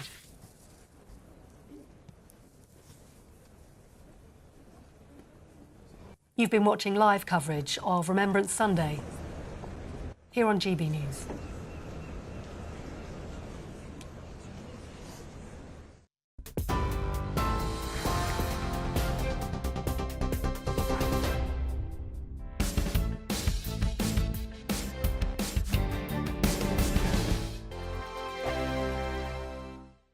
Every morning from 6 o'clock, we'll wake you up with GB News Breakfast with all the stories you didn't know from the night before. So whether it's serious news, entertainment, or your own views from all over our great nation, we're here to kick off your day with a smile. And the national media should be reflecting and reporting what's happening here. You will notice the northwestern accents. Whether you're with us on TV, radio, or online, every morning, it's breakfast from 6 a.m. Hope you can join us. I'm Dan Wootton. Join me Monday to Thursday from 9 to 11 for the feistiest and most fun news debate on TV, where free speech reigns. I'll bring you a sharp take on the day's biggest stories, bombshell newsmaker interviews, and A-list guests. And I guarantee you, no spin, no bias, no censorship, and no reason to go to bed. That's Dan Wootton Tonight, Monday to Thursdays from 9 on GB News. Hello, I'm Simon Evans. Join me on GB News for Headliners at 11 p.m, where I'll be joined by two of the country's top comedians as we take a look at tomorrow's newspapers tonight. If it's a big story, we'll be covering it, I guarantee, but we'll also have some fun along the way. That's GB News Headliners at 11 p.m. We won't put you to sleep, unlike some of the other paper review shows out there. So join us, 11 p.m, 7 nights a week.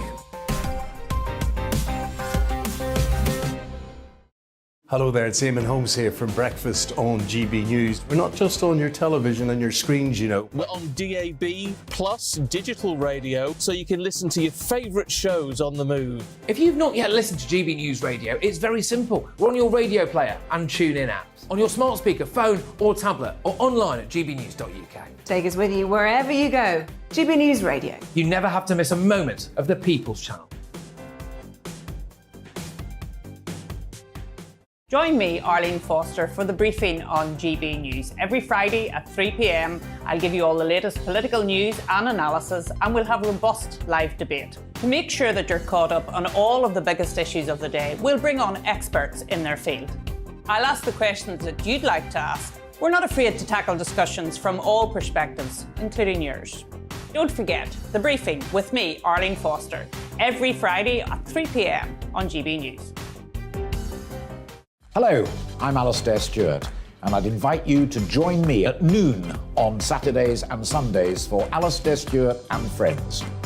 I've been in this business for over 40 years. Now, here at GB News, I've never been happier. I get to choose the big stories that really interest me.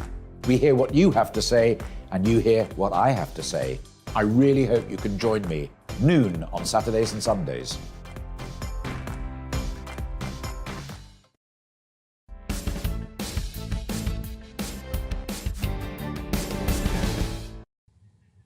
Welcome back to the Political Correction with me, Emily Carver. That was fantastically moving coverage there from the team here at GB News of that Remembrance Sunday service at the Cenotaph in Whitehall. Everyone in the studio here behind me, everyone who works on all the programmes we have here at GB News stood up to pay tribute to our armed forces and the war dead. So that was very moving here in the GB News studio. And I'm sure it was there with you at home too. Now, during World War II, the D-Day operation of June the 6th, 1944, brought together the land, air and sea forces of the Allied armies in what became known as the largest invasion force in human history. The 2-month operation delivered 5 naval assault divisions to the beaches of Normandy and resulted in the Allied liberation of Western Europe from Nazi Germany's control. Our reporter Anna Riley spoke to a D-Day veteran from Leeds about the operation and why it's important to remember the fallen on this Remembrance Sunday. That the vast convoy should sail unharmed to the coast of France was the Royal Navy's determination. The greatest amphibious operation of all time was got underway. The D-Day landings marked the start of the Allied liberation of Northern Europe and hailed the beginning of the end of the Second World War. Some 156,000 British, American and Canadian forces landed in Normandy, and Yorkshire veteran Jack Mortimer was one of them, helping secure freedom for the world when he was just 20 years old. Now at 99, Jack recalls how he drove as a dispatch driver carrying ammunition with 12th Ordnance Beach Detachment and landed on Sword Beach as shells and mortar flew overhead. It was noisy, it was smelly, there were heavy guns, and the big ships in the channel were firing over there was shells screaming all over the top of us, and but it seemed that I've often thought about it, that everybody seemed to know what they had to do. Everybody of the 130,000, I think, something like that, knew exactly what to do, and all these little bits put together made a great big push, which of course eventually freed France from Nazi Germany. But the success of the landings weren't without their losses, with more than 9,000 casualties amongst the Allies. Jack counts himself lucky that he wasn't among them. I'm proud of being a D-Day veteran. I'm proud of my medals, really. Being a D-Day veteran doesn't mean that you're any kind of hero, because there are 130,000 heroes, really. And the only heroes are, as I say, and I've said before, I'm grateful to be alive, grateful to have survived. So sorry so many had to die, but so many heroes, and there they lie in Normandy. Jack is supported by the Royal British Legion, and for him, Remembrance Sunday is a time to thank those who gave away their tomorrow so that we can have our today. Thousands gave their lives for the country, and we should remember that they gave their all, they gave their lot because of to help to free the world of tyranny. Medals of honour for Jack, who wants no one to forget the sacrifices his comrades made. Anna Riley, GB News, Leeds. Scoot me over. Thank you very much, Anna. That was Anna Riley from GB News in Leeds there. Now, this is the political correction, of course, so let's return to politics. As Britain is facing a rerun of the winter of discontent, some are saying, with the NHS, Royal Mail and rail services all set to strike in the coming months. Ballots are taking place in a range of sectors, while talks in some areas have come too late to avoid disruption. Joining us now in the studio to look at what could be a bleak few months is Sam Ashworth-Hayes, the Director of Studies at the Henry Jackson Society. Hello, Sam. Thank you for coming in. So what are we looking at? So, I mean, effectively, it's starting to get easier to list the organisations which aren't going to be on strike, which is the police and the armed forces. The nurses are striking, the bus drivers in London, the train drivers, teachers in Scotland. It's sort of this wave of public sector strikes set to go forwards, including the border force, as people sort of start looking to increase their pay packets in line with inflation at a point when the government is trying to rein in spending.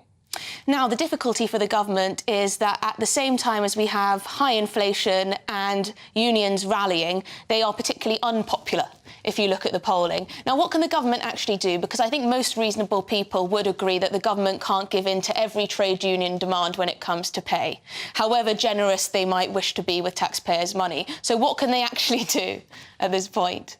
I mean, to stop the strike action from coming? To stop the strike action from coming? Goodness. You know, I'm not actually Any sure ideas? No, well, this is the thing. I think they've put themselves into a very awkward position. We've had several years of sort of restrained public sector pay increases, which is one way of keeping costs down. But then when you do have a year like this, when inflation does reach up to the double digits, you end up with things happening where unions turn around and look for pay increases to match that. So we have the nurses, for instance, seeking 18% pay increase, substantially above inflation. Now, the government, at a point when it's trying to do fiscal consolidation, can't really turn around and say, OK, we'll massively increase public sector wages. So they can't do that. But they've also left themselves in a position where they are now, as a monopoly provider of several of these services, effectively dependent on the goodwill of the staff to maintain operation. So it's... They're in a tricky situation. I mean, but this is how the process works. Trade unions usually ask for what one might consider to be an over-the-top pay rise. The government comes back. There's collective bargaining. At some point, they come to a decision somewhere in between. Paul, you're a trade unionist. You love being on the picket line. You think it's a good thing, an overwhelmingly good thing that people are able to strike in order to improve their pay, working conditions, etc., etc., etc. Now, in the Express today, we've got a story here that essentially doctors are warning that there may be 3 million delayed operations if NHS nurses do end up striking. What can be done here in order to prevent this? Nobody wants nurses to actually go on strike. I think the first thing to say, Emily, is when you're in a situation where nurses, of all workers, are planning to go on strike, then there is clearly something seriously wrong. Nurses do not go on strike lightly, you know, the first national strike in the history of nursing. And these disputes do not come out of a clear blue sky.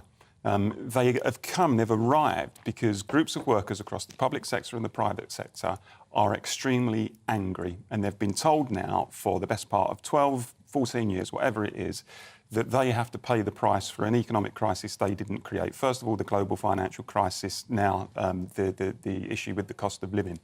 And they see that they are subject to what is actually the biggest pay squeeze since the Napoleonic Wars. They see that some people at the top of society, some of the richest, did very nicely out of the pandemic. They see wealth and income inequality rising, and they get angry about it. And they say, look, if you're offering me 2, 3, 4% when inflation is at this, and as we touched on in the show earlier, inflation is not being driven by wage demands anyway. It's being driven by other factors such as the war in Ukraine and the opening up of the economy.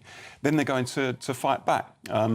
So I think the sensible thing would be for government and employers who are involved in this dispute to understand the anger, to understand where it's coming from, and to negotiate a reasonable pay increase. That's not happening in that all sounds very reasonable, but are public sector workers actually paying the price, as you put it, of financial crisis, of the mismanagement of the economy, whatever you want to call it? Because public sector workers were, by and large, kept in their jobs.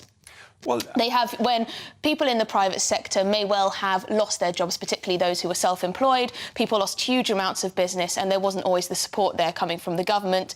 At this moment, we still see that many civil servants, public sector workers are finding it very difficult to go back to the office for one reason or another. Then, of course, we have the difference in pensions entitlements from those who work in the private sector compared to public sector workers who still do have very gold-plated pensions. If you were to ask nurses, for example, if they'd rather have higher pay now and forego some of their pension entitlement down the line. Perhaps that's something the government should be offering, looking more longer term. But I just dispute this idea that, you know, all public sector workers have been hard done by, whereas the private sector, you know, that's where you make the millions and everyone's sitting pretty. But I would say, Emily, it shouldn't be a race to the bottom. I think private sector workers have suffered as well over the last 14 years in this country, and I'm certainly not counterposing the idea of giving decent pay and conditions to public sector workers against giving decent pay and conditions to private sector workers. But the key point as well, I think, is, look, by implementing austerity again and implementing wage restraint, it's actually self-defeating. We're about to head into a serious recession. We know that. Yeah. Where is the growth going to come from? It's not going to come through slashing public spending.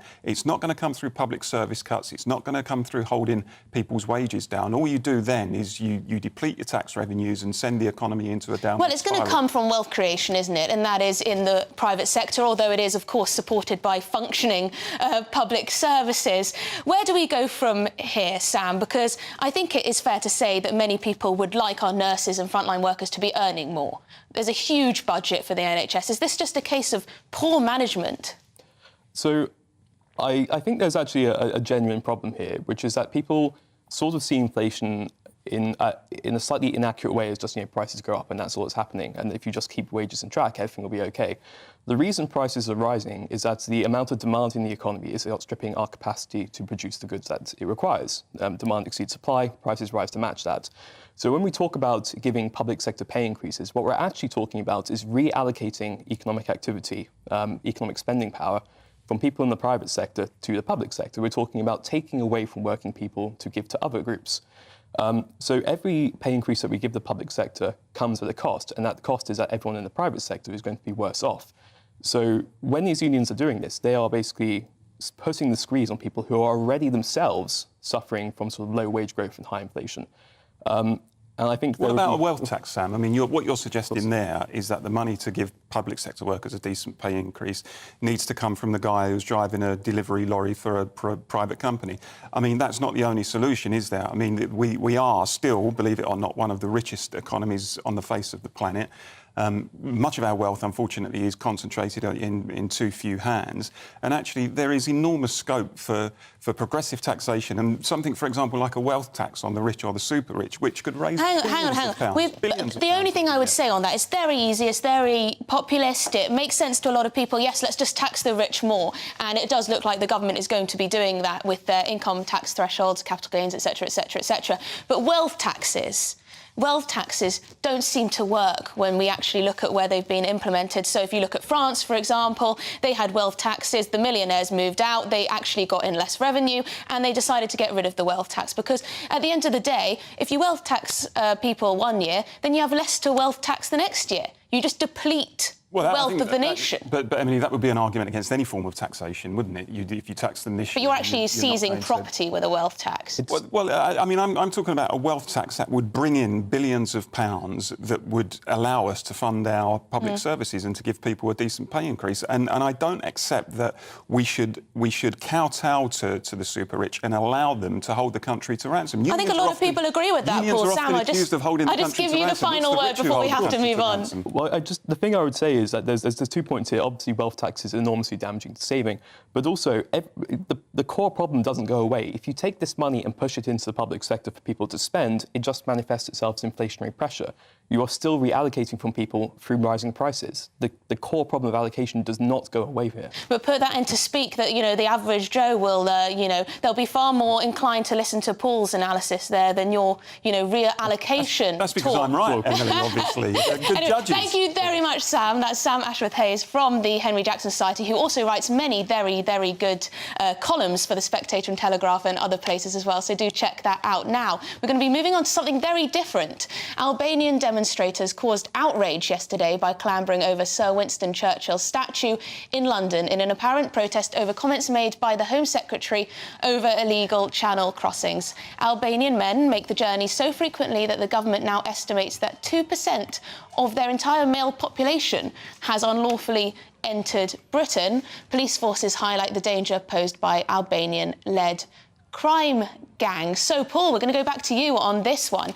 Did you see the protests yesterday? They were shared around social media. We saw large groups of Albanians who are living in this country gather on Westminster Bridge and protest because they see it that they're being demonised. I did see it. I don't know who organised it. I don't think it was a particularly wise protest. Whoever decided to drape the Winston Churchill statue in the Albanian flag, I think that was counterproductive, frankly.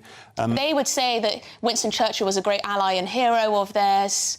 And therefore, perhaps I mean, you don't see it that way. I think that would be a stretch. I think if you're carrying out a protest and you drape the statue of Winston Churchill in the flag of another country, then I don't think most people are going to see that necessarily as an act of solidarity. Look, I don't think migrants should be demonised. We touched on earlier in the show, Emily, when we were having the discussion, they are human beings. They deserve to be treated as human beings. But I also believe in an honest debate. I don't believe you should shirk sensitive issues. And the truth is that when it comes to the whole issue of the channel crossings, a large number of people from Albania, which is a safe, relatively safe country, it's at peace, it is not a country at war, are coming first to Calais and then over the channel to Britain. And it's not just people on the right who are saying, look, some of these people have got links with criminal gangs. The BBC recently conducted research which said yes, Home Office officials who actually know what they're talking about are saying there are criminal gang components. Precisely. And I think when the average British person looks at the footage of mainly young men, many of them from Albania, coming across the channel, often undocumented. And they see people like that coming into the country and they understand that there's research showing that they have potentially links with criminal gangs. I think we need to confront that issue head on. That's not to say you demonise every Albanian. Of course you don't, but it is about having a serious and adult discussion about what the implications are. So I don't think the protest was the right thing to do, and I think it was counterproductive. Yeah, I mean, I think that our government, our Home Secretary, our Commentariat, whoever, should be allowed to point out cold, hard facts, that there's been a massive increase in Albanians coming over, there has been an increase in crime, in criminal gangs coming over, often from Albania, and we should be able to say these things, and we should also be able to point out that, unfortunately, Albanians do represent a large proportion of foreign prisoners in this country. We should be able to point out those things without being accused of demonisation, but it is very difficult, isn't it, to have these kind of conversations without appearing to be xenophobic or nasty. There's a complete lack of honesty around the debate. For example, I mean, the word refugee, I believe, has become completely devalued because it is often applied now, particularly with people with a vested political interest. It's applied to anybody who's coming into the country, documented or otherwise. If they land here, then they are immediately a refugee. And that's frankly not honest. A number of people will be refugees, and of course we should be a safe haven for genuine refugees.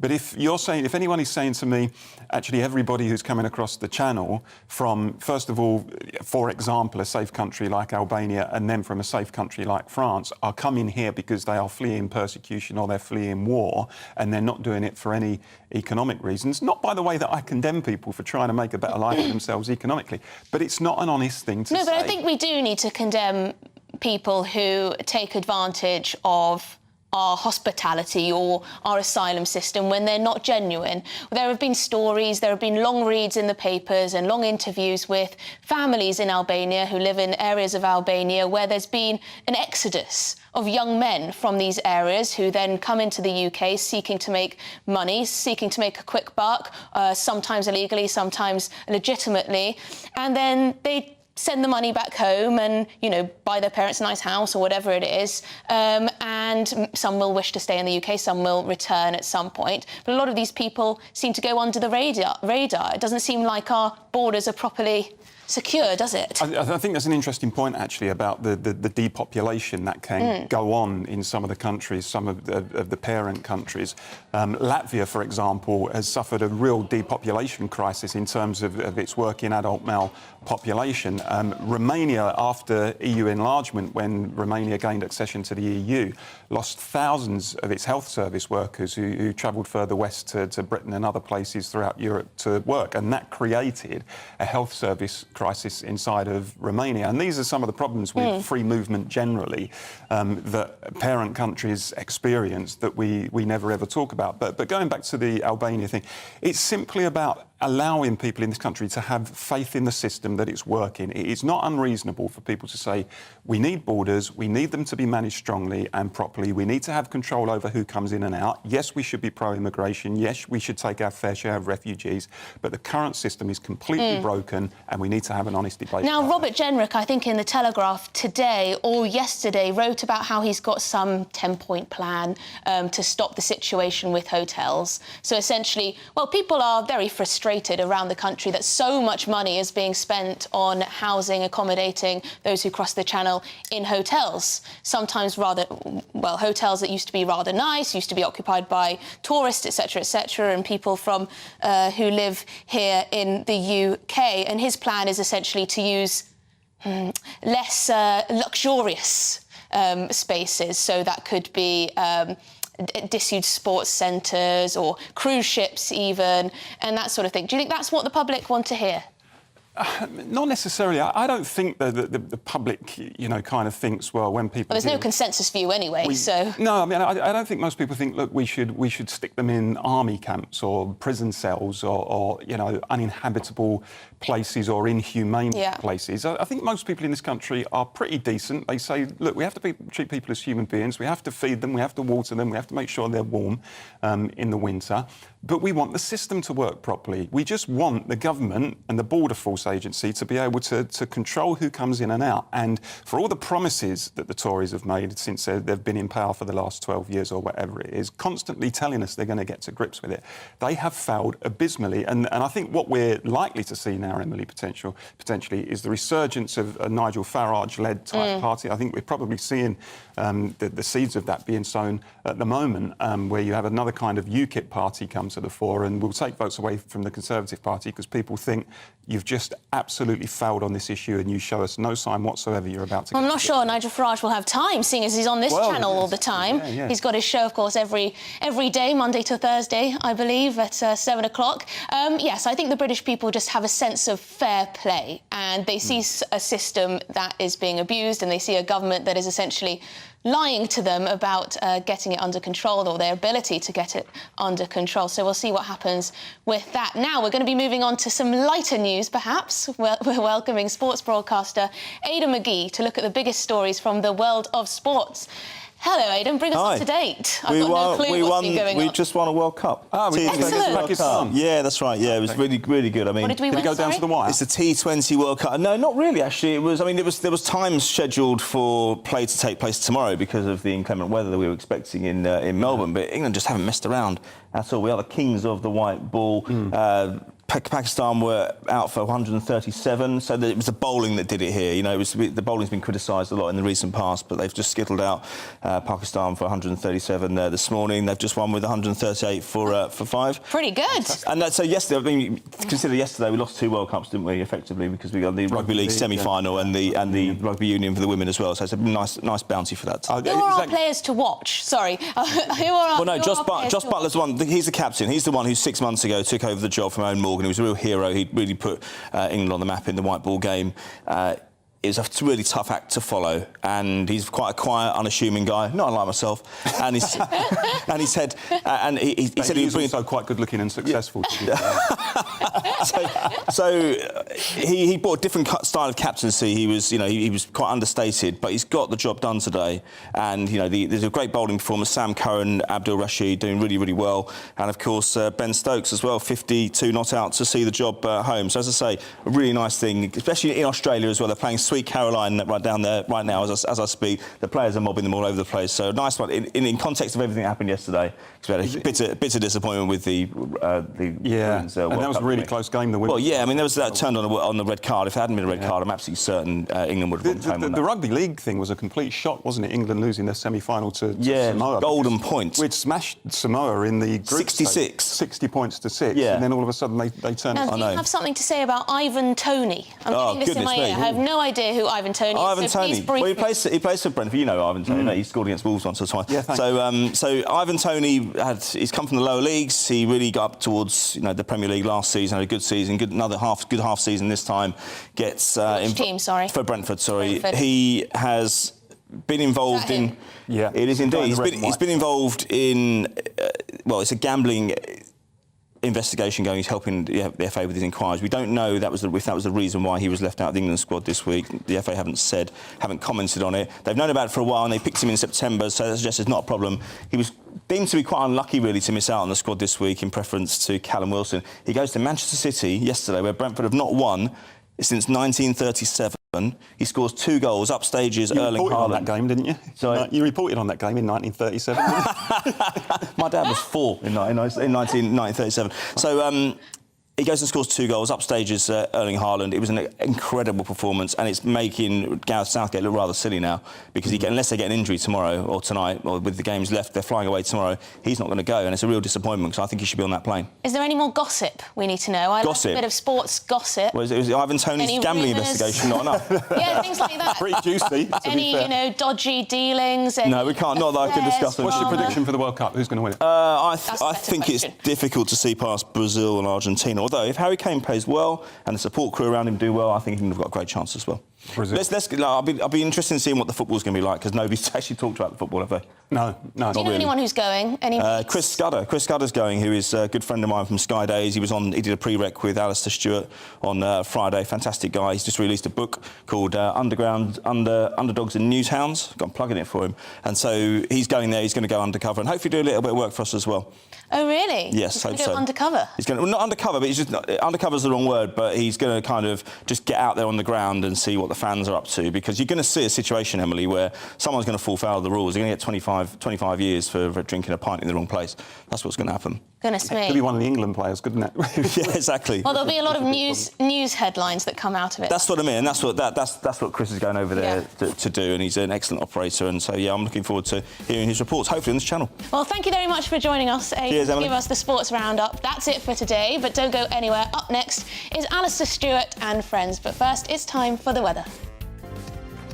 Let's look ahead to the weather. In the UK, it's going to be generally dry, cloudy in the east, rain moving in for the west. So these are the details for you.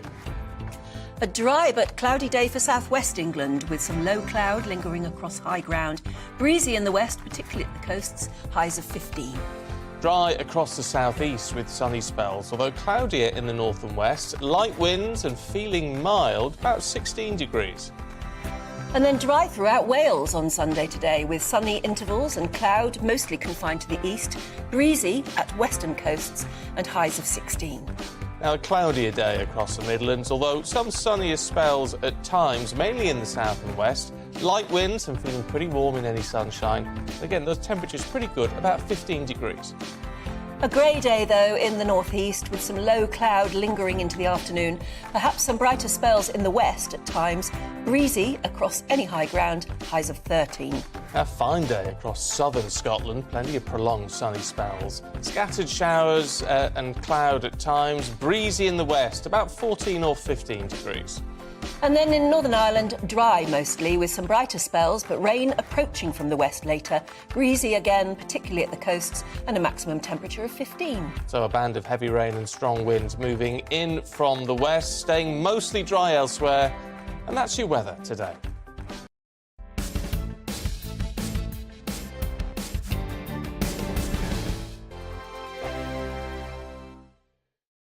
Monday to Thursday nights on GB News. At 6, it's Deebs & Co. 7 o'clock, Farage.